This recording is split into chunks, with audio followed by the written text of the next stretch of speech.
Hello बच्चों, आज हम आपके पाठ्य पुस्तक का दूसरा पाठ पढ़ने वाले हैं और इस दूसरा पाठ का नाम क्या है?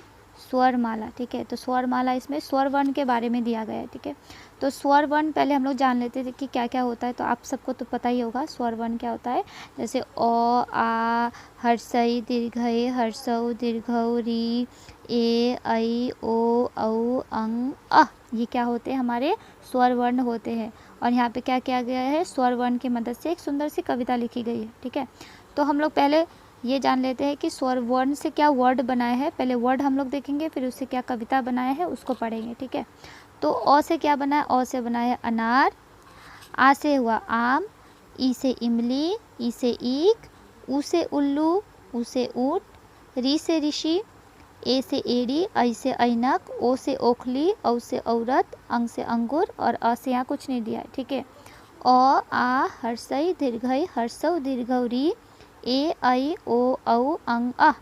अ से अनार, आ से आम, हर्षई से इमली, दीर्घई से ईख, हर्षौ से उल्लू, दीर्घौ से ऊँट, री से ऋषि, ए से एड़ी, ऐ से ऐनक, ओ से ओखली, औ से औरत, अंग से अंगूर, अ से कुछ नहीं। और कुछ लोग ई को छोटाई भी बोलते हैं, छोटाई बड़ाई, तो इसको हर्षई दीर्घई बोलेंगे। और छोटा ऊ बड़ा ऊ को क्या बोलेंगे? हर्षौ दीर्घौ। ठीक है, फिर से एक बार पढ़ते हैं। अ, आ, हर्षई दीर्घई, हर्षौ दीर्घौ, री, ए, ऐ, ओ, औ, अंग, अ। अ से अनार, आ से आम, ई से इमली, ई से ईख, ऊ से उल्लू, ऊ से ऊँट, री से ऋषि, री से ऋषभ भी होता है, ए से एड़ी, ऐ से ऐनक, ओ से ओखली, औ से औरत, अंग से अंगूर, अ से कुछ नहीं। ठीक है, तो ये कविता हम लोग पढ़ते हैं। तो अ से अनार, अनार के दाने क्या है? लाल लाल। यहाँ पे लिखा है अनार के दाने लाल लाल, ये होता है अनार। तो इसके दाने कैसे होते हैं? लाल लाल। उसके बाद लिखा है आम भी है मीठे रसाल। तो आम आप लोगों ने खाया होगा, आम कैसे होते हैं? मीठे मीठे होते हैं। ठीक है, तो आम और रसीले भी होते हैं। ठीक है, तो आम भी है मीठे रसाल। आगे लिखा है इमली की चटनी इतनी खट्टी। इमली की चटनी आप लोगों ने खाई है? तो इमली की चटनी खाते हैं, बड़ी खट्टी होती है। ठीक है, तो ईख का रस मगर मीठा जी। तो ईख का रस आप लोगों ने पिया होगा, तो ये ईख होता है, तो इसका रस क्या होता है? बहुत मीठा होता है। आगे लिखा है उल्लू सोता रहता दिन भर। उल्लू क्या करता है? दिन भर सोता रहता है। फिर ऊँट से लिखा है उसे ऊँट करता रेगिस्तान का सफ़र। तो ऊँट क्या होता है कि रेगिस्तान में हमें ऊँट मिलता है, तो वो क्या करते हैं? लोग रेगिस्तान में क्या होता है? लोग ऊँट में सफ़र करते हैं, तो ऊँट कराता है रेगिस्तान का सफ़र। ऋषि मुनि बड़े ज्ञानी होते हैं। ऋषि मुनि क्या होते हैं? बड़े ज्ञानी होते हैं, उनके पास बहुत नॉलेज होता है, ज्ञान होता है, तो ऋषि मुनि होते हैं बड़े ज्ञानी। ऋषभ को हम बैल भी कहते हैं। तो ऋषभ यानी गाय, बैल आपने देखा होगा, बैल। तो ऋषभ क्या है? बैल का दूसरा नाम है, तो बैल को हम लोग क्या कहते हैं? ऋषभ भी कहते हैं। एड़ी ठोकर सलाम करते, तो सलाम कैसे करते हैं? एड़ी ठोकर सलाम करते हैं। ऐनक लगाकर दादाजी पढ़ते, तो दादाजी क्या हुए? बूढ़े हो गए हैं, तो उनको आँख से कम दिखाई दे रहा है, तो क्या करते हुए? चश्मा लगाकर वे पढ़ते हैं। ठीक है, उनकी रोशनी कमज़ोर हो गई है, तो ऐसे इसीलिए वे ऐनक यानी चश्मा लगाकर दादाजी पढ़ते हैं।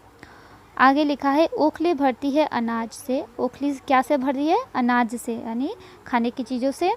औरत आदमी संग संग बढ़ते हैं, और औरत और आदमी जो होते हैं ना, जो फीमेल और मेल मतलब महिला और पुरुष जो होते हैं, वो संग संग जीवन में आगे बढ़ते हैं।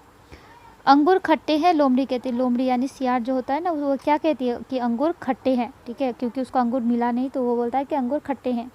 आंगन में लोग लगाते तुलसी। तो हम सब के आंगन में क्या है? एक तुलसी का पेड़ है, तो आंगन में लोग क्या लगाते हैं? तुलसी का पेड़। तो ये बहुत ही सुंदर कविता बनाया गया है स्वर वर्ण की मदद से। ठीक है, तो हम इसको एक बार फिर से पढ़ेंगे। तो कहानी हम लोग इस कविता को हम लोग पढ़ते हैं। अनार के दाने लाल लाल, आम भी है मीठे रसाल, इमली की चटनी इतनी खट्टी, ईख का रस मगर मीठा जी। उल्लू सोता रहता दिन भर, ऊँट कराता रेगिस्तान का सफ़र। ऋषि मुनि बड़े ज्ञानी होते, ऋषभ को हम बैल भी कहते। एड़ी ठोकर सलाम करते, ऐनक लगाकर दादाजी पढ़ते। ओखली भरती है अनाज से, औरत आदमी संग संग बढ़ते। अंगूर खट्टे हैं लोमड़ी कहती, आंगन में लोग लगाते तुलसी। ठीक है, तो ये कविता बहुत ही सुंदर है। फिर एक बार पढ़ते हैं। अनार के दाने लाल लाल, आम भी है मीठे रसाल, इमली की चटनी इतनी खट्टी, ईख का रस मगर मीठा जी। उल्लू सोता रहता दिन भर, ऊँट कराता रेगिस्तान का सफ़र। ऋषि मुनि बड़े ज्ञानी होते, ऋषभ को हम बैल भी कहते। एड़ी ठोकर सलाम करते, ऐनक लगाकर दादाजी पढ़ते। ओखली भरती है अनाज से, औरत आदमी संग संग बढ़ते, अंगूर खट्टे हैं लोमड़ी कहती, आंगन में लोग लगाते तुलसी। ठीक है, तो ये किसकी मदद से लिखी गई है? सब स्वर वर्ण की मदद से लिखी गई, तो उसको क्या बोला गया है? स्वर माला। ठीक है,